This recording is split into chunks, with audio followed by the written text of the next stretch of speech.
Olá, tudo bem com você? Graça e paz. Hoje eu vou dar continuidade à minha meditação na carta de Judas.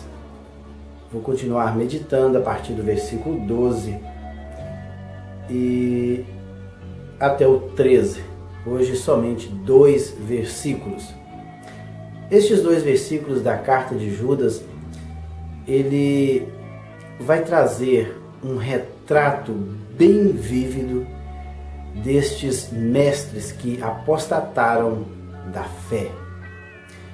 E o versículo 12, ele já começa assim: estes homens são rochas submersas nas festas de fraternidade que vocês fazem, comendo com vocês de maneira desonrosa.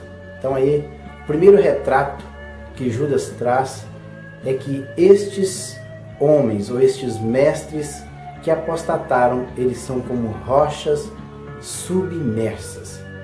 Rochas submersas são rochas que estão abaixo da superfície das águas e que representa um perigo muito grande para uma embarcação. O timoneiro do barco, ele tem que ficar a todo momento verificando se a embarcação corre perigo de afundar.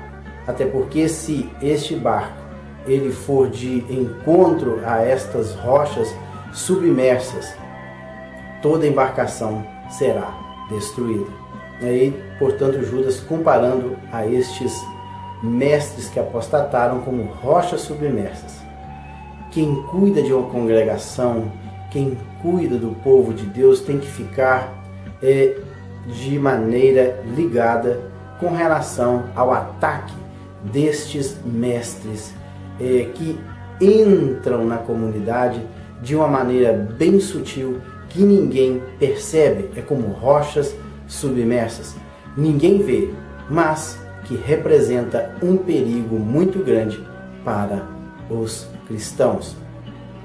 Depois, Judas, ele continuando ainda no verso 12, ele diz: são pastores que cuidam de si mesmos.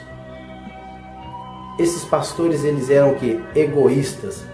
Pastores egoístas, eles não cuidavam da necessidade do povo.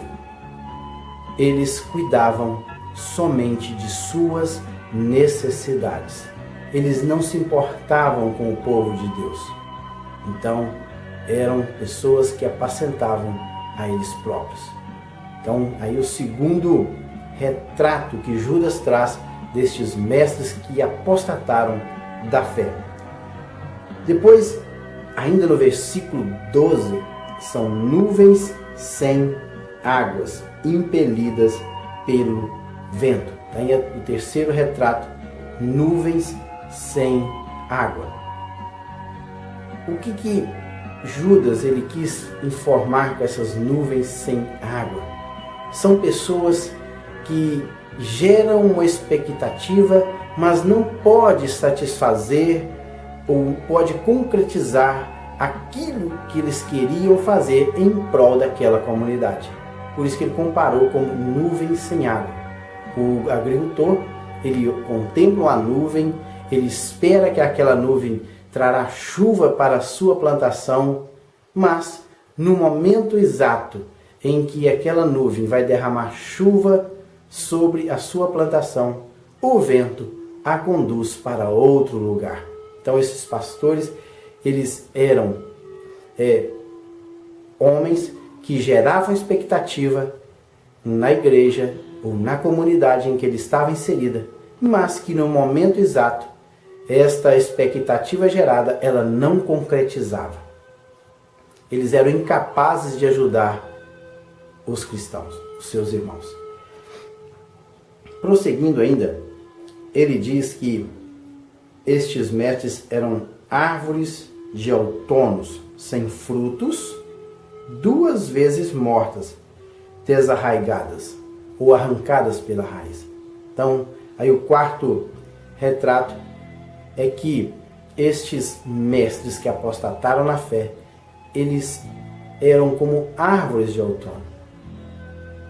Quando alguém no outono procurava uma árvore que produzia algum tipo de fruto, ele esperava que esta árvore estivesse com frutos. Mas para a decepção do agricultor, quando ele chegava até esta árvore, ele percebia que ela não tinha produzido absolutamente nada. E diz também que elas eram árvores desarraigadas, que não tinham raízes. Uma árvore que não tem raiz, automaticamente vai ser difícil ela produzir bons frutos.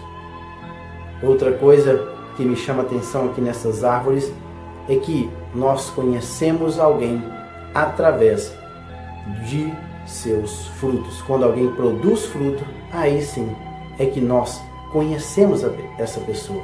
Nós nunca conhecemos as pessoas pela sua ramagem, pelas suas folhas, mas sim pelos seus frutos.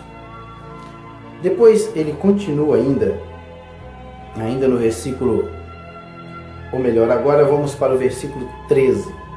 São ondas bravias do mar, espumando seus próprios atos vergonhosos. Então aqui, o quinto retrato que Judas traz destes mestres que apostataram na fé é que eles eram ondas bravias, espumando as suas sujidades. O mar, no dia de tempestade, ele gera ondas. Por causa da tempestade, ele gera ondas imponentes, ondas enormes. Mas quando esta onda ela vem e arrebenta contra rochas, ou ela se desfaz nas areias da praia, ela gera muita espuma e traz consigo muita sujeira que estava dentro do mar. E era isso que estava acontecendo com esses mestres que apostataram na fé. Eles eram imponentes, mas quando abriam as suas bocas, eles colocavam para fora as suas sujidades. O seu interior era colocado para fora.